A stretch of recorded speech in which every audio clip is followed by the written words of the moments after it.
Hi hello மக்களே, இங்கே பாருங்கள். அரிசி பூரி வெள்ளைப்பூரி போடுறதுக்கு வெங்காயம், இஞ்சி, அப்புறம் பூண்டு இதில் எடுத்து வச்சுருக்கிறேன். அரைக்கிறதுக்கு தேங்காய் கொஞ்சம் எடுத்து வச்சுருக்கிறேன். இதில் வந்து சீரகம், கருவேப்பிலை, அப்புறம் சோம்பு, மிளகு, வரமிளகாய் இதெல்லாம் போட்டிருக்கிறேன். அப்புறம் பொடியாக இருக்கிறது வந்து பெருங்காயத்தூள். இதெல்லாம் அரைச்சி நாம் வந்து அரிசி மாவில் போட போகிறோம். அரிசி மாவு பாருங்கள் அரைஞ்சிட்டு இருக்குது. அரிசி வந்து 2 டம்ளர் போட்டுருக்கேன். பருப்பு வந்து துவரம்பருப்பு வந்து 1/2 டம்ளர் போட்டு அரைச்சிருக்கிறேன். நைஸாக தண்ணி ஊற்றாமல் அரைச்சிருக்கிறேன். கெட்டியாக இருக்குது பாருங்கள்.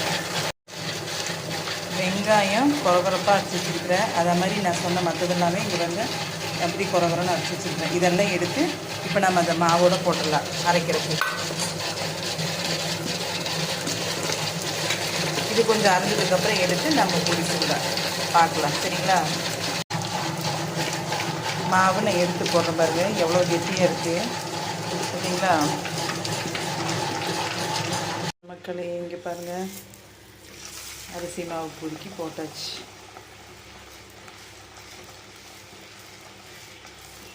எப்படி எப்படி ஃபுல் வந்துருச்சு பாருங்கள், அழகா.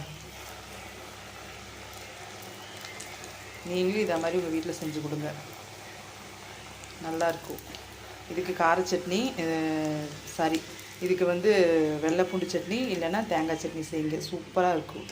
தொட்டு சாப்பிட்டு பாருங்கள். நீங்களும் உங்கள் வீட்டில் செய்யுங்க. ஷேர் பண்ணுங்கள், சப்ஸ்கிரைப் பண்ணுங்கள், கமெண்ட் பண்ணுங்கள் மக்களே.